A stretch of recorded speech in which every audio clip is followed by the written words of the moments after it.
नमस्ते फ्रेंड्स। आज हम सोसाइटी में देख रहे हैं कि ओबेसिटी के पेशेंट्स बहुत ज़्यादा है, जिसका पेट एप्पल शेप एकदम, पेट का गर्थ एकदम बड़ा हो और पॉट बेली जैसा पेट हो और छाती से 3 गुना ज़्यादा आगे निकल के आया हो पेट। ऐसे पेशेंट इंडिया में भी और फॉरेन कंट्रीज़ में बहुत बढ़ रहे हैं। तो उसको साथ में ओवरवेट के साथ में मैन में जो वेस्ट सर्कमफेरेंस है, कमर का भाग, वो 102 सेंटीमीटर से ज़्यादा हो और वुमेंस में 88 सेंटीमीटर से ज़्यादा हो। दूसरी बात, साथ में सीरम ट्राइग्लिसराइड 150 से ज़्यादा हो अथवा पेशेंट ट्राइग्लिसराइड की दवाई पे हो। इसके साथ में HDL level, serum HDL level blood में जो है वो मैन में 40 से नीचे हो और वुमन में 50 से नीचे हो अथवा वो पेशेंट HDL की बढ़ाने की दवाई पे हो। इसके साथ में ब्लड प्रेशर 130 ऊपर का सिस्टोलिक एंड नीचे का डायस्टोलिक 85 से ऊपर हो अथवा वो एंटी हाइपरटेंसिव दवाई पे हो। और साथ में डायबिटीज़, फास्टिंग ब्लड शुगर 100 से ऊपर हो अथवा 100 हो अथवा 100 से ऊपर हो अथवा वो डायबिटिक की मेडिकेशन पे चल रहे हो। तो ऐसे पेशेंट को मेटाबॉलिक सिंड्रोम वाले पेशेंट्स बोलते हैं। ओबेस पेशेंट होते हैं ये लोग, और उसमें इंसुलिन रेजिस्टेंस होता है और ओवरवेट बढ़ता ही जाता है। तो ये लोग, इस प्रकार के लोगों में हार्ट अटैक, स्ट्रोक, डायबिटीज़ बढ़ने की संभावना बहुत बढ़ जाती है। तो उसके लिए आपको वेट लॉस रिडक्शन प्रोग्राम में जाना पड़ेगा, वेट लॉस करना पड़ेगा। आपको एक्सरसाइज करनी पड़ेगी, मीन्स वॉकिंग रोज 30 मिनट्स अथवा साइकिलिंग अथवा स्विमिंग। आपको स्मोकिंग बंद करना पड़ेगा टोटली अथवा गुटखा बंद करना पड़ेगा टोटली। आपको हाई फाइबर डाइट पे रहना है। आप हाइपरटेंशन को कंट्रोल करने के लिए आप serum insulin, fasting insulin level check कराइए और साथ में आप लो सॉल्ट डाइट एडॉप्ट करिए। दूसरा, कैलोरी रिस्ट्रिक्शन बहुत ज़रूरी है। आप शुगर वाली प्रोडक्ट्स और सॉल्ट वाली प्रोडक्ट्स कम कर दीजिए अथवा सॉल्ट एकदम कम कर दीजिए, 1500 मिलीग्राम पर डे, यानी आधा से पौनी चमची, छोटी चमची। एंड शुगर टोटली बंद कर दीजिए, खाने में ऊपर से शुगर नहीं लेना है। आप मेटाबॉलिक सिंड्रोम को कंट्रोल करने के लिए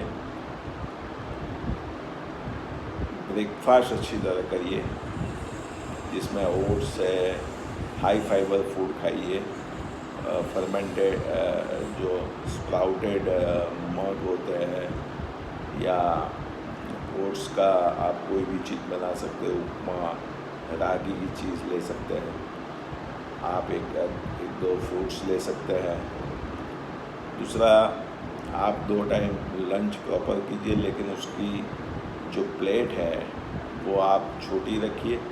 डायमीटर प्लेट का छोटा रहना चाहिए, जिससे आपका फूड क्वांटिटी कम प्लेट में रहेगा। और नॉर्मली ऐसा माना जाता है कि आप 20 मिनट में ब्रेन में भूख के सेंसेशन, जब खाना चालू कर दो उसके 20 मिनट बाद ब्रेन में भूख के सेंसेशन मिट जाते हैं।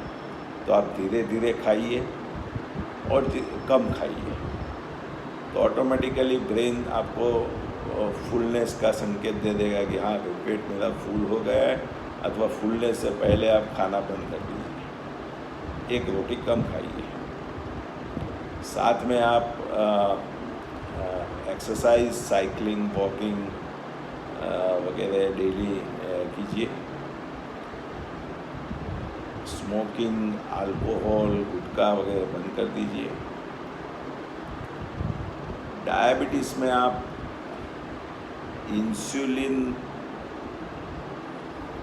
देने की जगह इंसुलिन रेजिस्टेंस कम हो ऐसी दवाई दीजिए, जिससे पेशेंट का बॉडी वेट बढ़े नहीं। इंसुलिन से पेशेंट का बॉडी वेट बढ़ेगा, लाइपोजीनेसिस होगा। तो इंसुलिन रेजिस्टेंस कम हो और ग्लूकोज यूटिलाइजेशन कम हो ऐसी दवाई दीजिए। साथ में आप हाइपरटेंशन को कंट्रोल करने के लिए मल्टीपल पोटेशियम और मैग्नीशियम वाले फ्रूट्स खाइए। बेरीज है, कीवीज़ है, ऑरेंजिस है, पपैया है, सफरजन है, एप्पल मीन्स बनाना है। तो आप अच्छे फ्रूट खाइए। और बहुत मीठे फ्रूट्स डायबिटिक पेशेंट्स में नहीं खाने हैं, जैसे सीताफल, चीकू, बनाना खाना है तो आधा डेली बनाना खा सकते हैं, बाकी सब फ्रूट डायबिटिक पीपल ले सकते हैं। कैरी डायबिटीज़ में नहीं खाना है। तो ये सब ध्यान रखिए। और फ्रीक्वेंट स्मॉल डाइट, क्योंकि 20 मिनट में अपना ब्रेन सेंसेशन आ जाता है कि भाई हमारा पेट फुल हो गया। तो जितना आप धीरे धीरे खाओगे और स्मॉल डाइट लोगे स्मॉल प्लेट में, तो आपको ऑटोमेटिक फुलनेस, सेटाइटी मालूम पड़ जाएगी। तो मेटाबॉलिक सिंड्रोम को आप कंट्रोल करना बहुत ज़रूरी है, अदरवाइज वो स्ट्रोक और हार्ट अटैक ला सकता है। तो ट्राइग्लिसराइड को कंट्रोल कीजिए। तो ऑयली सब्सटेंस मत खाइए, बिल्कुल तली हुई चीज़ें मत खाइए, शुगर मत लीजिए। और एक्सरसाइज मैंने आपको पहले बोला ऐसे करिए। HDL को बनाने के लिए हाई फाइबर फूड और ओमेगा 3 फैटी एसिड वाला फूड ज़्यादा खाइए, जो हमारे वेजिटेरियंस में फ्लैक्सीड में मिलता है।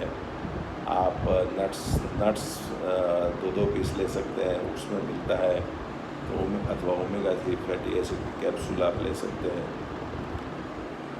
तो और ब्लड प्रेशर को कंट्रोल करने के लिए जो आप सॉल्ट है वो 1500 मिलीग्राम, जो मैंने बोला कि आधा से पौनी चमची स्मॉल टीस्पून आप नमक यूज़ कर सकते हैं खुराक में।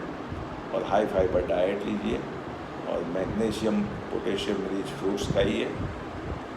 फिर इससे कंट्रोल नहीं होता है तो आप ब्लड प्रेशर की दवाइयाँ लीजिए। और डायबिटीज़ को कंट्रोल करने के लिए इंसुलिन न बने ऐसी, लेकिन इंसुलिन का रेजिस्टेंस कम हो और ग्लूकोज का यूटिलाइजेशन हो सके ऐसी दवाइयाँ अभी बाजार में आपको मिलती है, जो लाइफस्टाइल से डायबिटीज़ कंट्रोल ना हो। तो ये सब चीज़ें ज़रूरी है इंसुलिन रेजिस्टेंस को कम करने के लिए और मेटाबॉलिक सिंड्रोम को कम करने के लिए। Weight reduction is most fundamental.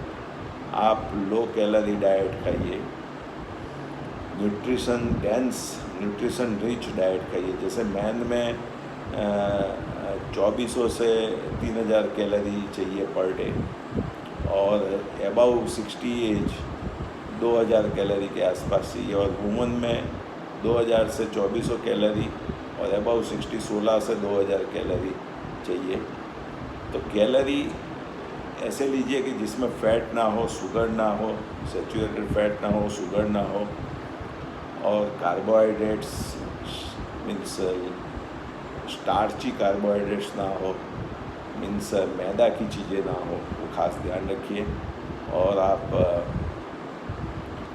Metabolic syndrome को कंट्रोल कर सकते हैं और वेट लॉस धीरे धीरे कम कर सकते हैं। तो आप हार्ट अटैक के रिस्क से बच जाओगे, स्ट्रोक के रिस्क से बच जाओगे। और वेट लॉस करने के लिए दवाइयाँ भी आती है, लेकिन दवाइयाँ फैट को जैसे इंटेस्टाइन में एब्सॉर्ब नहीं करने देती, ऐसे न्यूट्रिशन को भी कम करने नहीं देती। तो दवाई के साथ में आपको न्यूट्रिशनल सप्लीमेंट्स लेने पड़ते हैं विटामिन के। लेकिन ये तो डॉक्टर डिसाइड करते हैं। लेकिन मैं आपको लाइफस्टाइल की बात करता हूँ कि आपकी फूड क्वांटिटी कम कर दीजिए, शुगर, स्टार्च और सॉल्ट कम कर दीजिए बिल्कुल, और वेस्ट सर्कमफेरेंस को कम करिए।